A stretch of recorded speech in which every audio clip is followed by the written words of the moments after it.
Good morning everyone. Today I am going to teach you a first lesson of civics, our Indian Constitution. So what we are going to learn from this lesson is making of Indian Constitution, அரசியலமைப்பு உருவாக்கம், salient features of Indian Constitutions, இந்திய அரசியலமைப்பின் சிறப்பம்சங்கள், fundamental rights and duties, அடிப்படை உரிமைகள் மற்றும் கடமைகள், Directive Principles of State Policy, அரசு நெறிமுறை கோட்பாடுகள், Central State Relations and Emergency Provisions, மத்திய மாநில உறவுமுறைகள் மற்றும் அவசரகால பிரகடனங்கள். These are the things we are going to learn from this lesson. And already நீங்கள் lower classes-ல Constitution பற்றின basic idea உங்களுக்கு கொடுத்திருப்பாங்க. In this lesson, what is Constitution? Constitution-னா என்ன? So, ஒரு நாட்டோட நிர்வாகம் எப்படி நடக்கணும், அதை கொள்கைகள் சார்ந்த அமைக்கக்கூடிய ஒரு அடிப்படை சட்டம் தான் அரசியலமைப்பு. It is a vehicle of a nation progress. ஒரு நாட்டோடைய முன்னேற்றத்துக்கான அச்சாணியாக செயல்படுறது நம்ம இந்தியன் கான்ஸ்டியூஷன். அது மட்டும் இல்லாமல் நாட்டோடைய நிர்வாகம், சென்ட்ரல் அண்ட் ஸ்டேட்டோட நிர்வாக அட்மினிஸ்ட்ரேஷன் எப்படி நடக்கணும், அவங்களோட பவர்ஸ் என்ன, அவங்களுக்கு என்னென்ன டிபார்ட்மெண்ட்ஸ் இருக்குது, அதுக்கு எவ்வளோ மெம்பர்ஸ் இருக்கணும், எத்தனை மெம்பர்ஸ் அதுக்கு தேர்ந்தெடுக்கப்படணும், அவங்களோட குவாலிஃபிகேஷன் என்ன, யார் யாரெல்லாம் நிர்வகிக்கிறாங்க, அவங்களுக்கு என்னென்ன தகுதிகள் இருக்கணும், இது போன்ற பல வகையான சட்டங்கள் வரையறுக்கப்பட்ட கொள்கை தான் நம்மளோட அரசியலமைப்பு. ஃபர்ஸ்ட் இந்த கான்ஸ்டியூஷன் என்ற கான்செப்டை ஃபர்ஸ்ட் ஆரிஜினேட் ஆனது எங்கன்னா யூஎஸ்ஏல தான் ஆரிஜினேட் ஆச்சு. Why we need a constitution? அரசியலமைப்பு ஏன் அவசியம்? ஒரு மக்களாட்சி உள்ள எல்லா நாடுகளிலும் அவங்களோட நிர்வகிக்கிறதுக்காக ஒரு அரசியலமைப்பு சட்டத்தை உருவாக்குறாங்க. லைக் ஒவ்வொரு குடிமகனும் தான் எப்படி வாழணும், அவங்களுக்கான அடிப்படை கொள்கைகள் என்னன்றதை வகுத்து சொல்றது ஒன்று தான் அரசியலமைப்பு. அது மட்டும் இல்லாமல் சமூகத்தோட அடிப்படை தன்மையை தெரிவிக்கிறது, மக்களுக்கு தெரிவிக்கிறதும் நம்மளோட அரசியலமைப்பு தான். விதமான மக்கள் இருக்கிறாங்க, டிஃப்ரெண்ட் கம்யூனிட்டிஸ் ஆஃப் பீப்புள், பல என்ன மக்களும் இருக்கிறாங்க. அவங்களோட நம்பிக்கை நிறைய விஷயங்கள டிஃபர் ஆகும். ஸோ அவங்க என்னன்னா குடிமக்களோட நம்பிக்கைகளை நிறைவு செய்யறதுக்காக உருவாக்கப்பட்டது நம்மளோட அரசியலமைப்பு. And then making of Indian constitution, இந்திய அரசியலமைப்பு உருவாக்கம். இந்தியன் கான்ஸ்டியூண்ட் அசம்பிளி, இந்திய அரசியல் நிர்ணய சபை உருவாக்கணும் என்ற கோரிக்கையை 1934 கோரிக்கைகள் வச்சாங்க. அதன் விளைவா December 9, 1946 under the cabinet mission plan, அமைச்சரவை தூதுக்குழு திட்டத்தின் கீழே உருவாக்கப்பட்டது தான் கான்ஸ்டியூண்ட் அசம்பிளி, அரசியல் நிர்ணய சபை. இதில் உறுப்பினர்களாக எத்தனை பேர் இருந்தாங்கன்னா 389 பேர் உறுப்பினர்களாக இருந்தாங்க. அதில் 292 மெம்பர்ஸ் ஃப்ரம் ப்ரொவின்சஸ், மாகாணங்களோட பிரதிநிதிகளாக 292 பேர் இருந்தாங்க. 93 ஃப்ரம் ஸ்டேட்ஸ், சுதேச அரசர்களுடைய உறுப்பினர்களாக 93 பேர் இருந்தாங்க. And 3 from chief commissioner provinces, மாகாண முதன்மை ஆணையர்களுடைய சார்பில் 3 பேர் இருந்திருக்காங்க. அண்ட் 1 ஃப்ரம் பலுசிஸ்தான் நபராக ஒருத்தவர் இருந்திருக்காங்க. ஸோ மொத்தமாக 389 மெம்பர்ஸ் அந்த அப்போதைக்கு இருந்திருக்காங்க. ஸோ முதல் அரசியல் நிர்ணய சபையோட கூட்டம் December 9, 1946 அப்போடைய தற்காலிக தலைவராகவும் மூத்த உறுப்பினராகவும் இருக்க டாக்டர் சச்சிதானந்த சின்ஹா அவர்களோட தலைமையில் கூட்டப்பட்டது. அவர் என்னன்னா இந்திய அரசியல் அமைப்பு அந்த உருவாக்கணுன்ற ப்ராசஸ் நடந்துகிட்டே இருக்கிறப்ப அவர் இறந்துடுறாரு.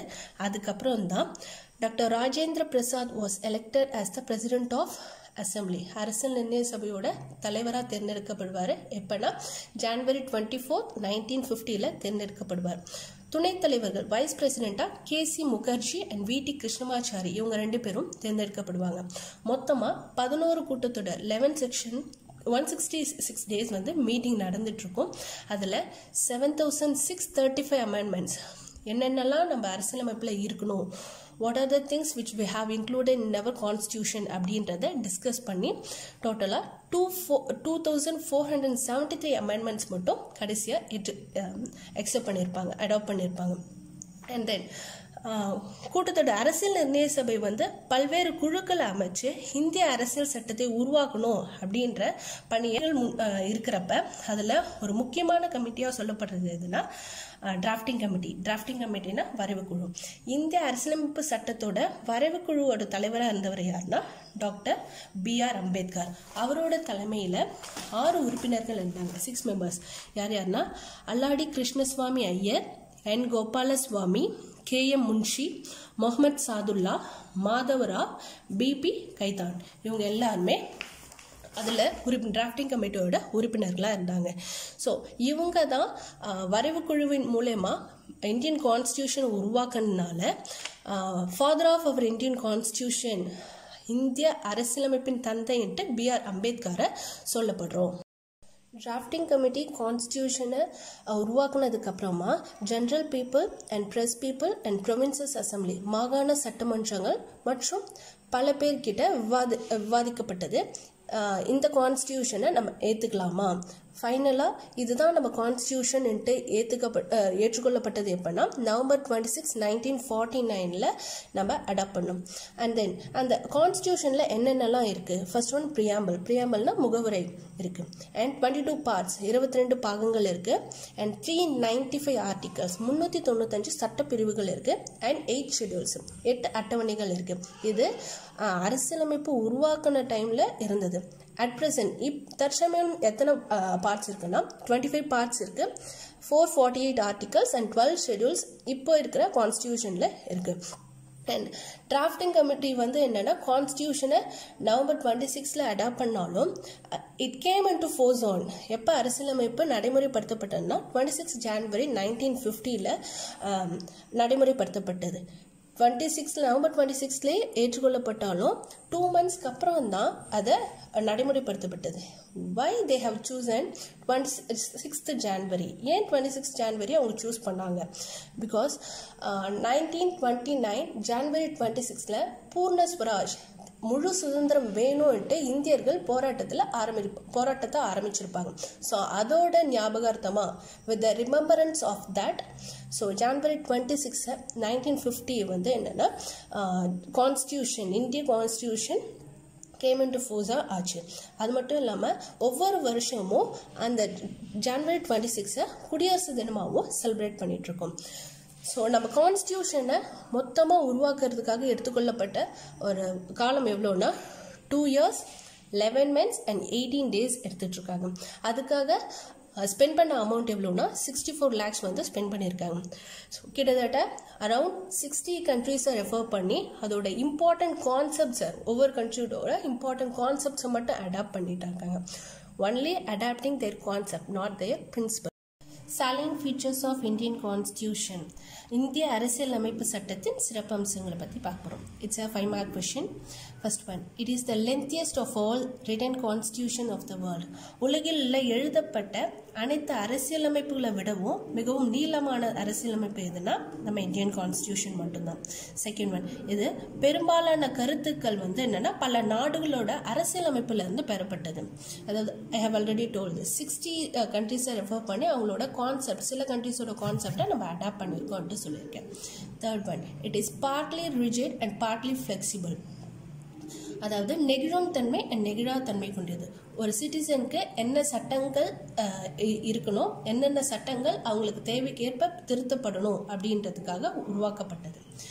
Next one, it establishes a federal system of government. கூட்டாட்சி அரசாங்கத்தை ஏற்படுத்துது. மத்திய மாநில சென்ட்ரல் அண்ட் ஸ்டேட் அரசுங்களை இணைச்சு ஒரு கூட்டாட்சி அமைப்பை உருவாக்குது. It establishes the parliamentary system not only at the centre but also in the state.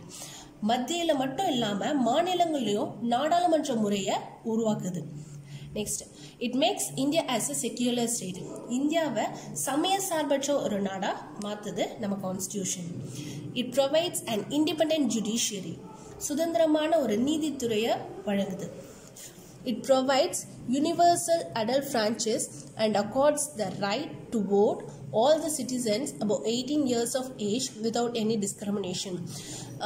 எந்த ஒரு இன பாகுபாடும், டிஸ்கிரிமினேஷனா என்ன பாகுபாடு, எந்த ஒரு இன பாகுபாடும் இல்லாமல் 18 வயது நிரம்பியவர்கள் தங்களோட வாக்குரிமை மூலமா தங்களுடைய பிரதிநிதிகளை தேர்ந்தெடுக்கலாம் சொல்றது நம்ம constitution.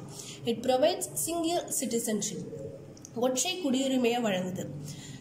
It makes special provisions for minorities, scheduled caste, scheduled tribes. Minorities na சிறுபான்மையினர், பட்டியலினத்தவர் அண்ட் ஷெட்யூல்ட் ட்ரைப்ஸ்னா பழங்குடியினர். இவங்களுக்கு சிறப்பு விதிகள் மூலமா சலுகைகளை வழங்குறதுக்கான சட்ட திருத்தங்கள் நம்ம இந்தியன் கான்ஸ்டியூஷன்ல இருக்கு.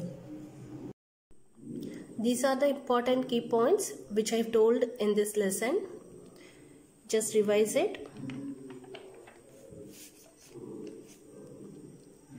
Next topic I'll teach you in the next video. Thank you.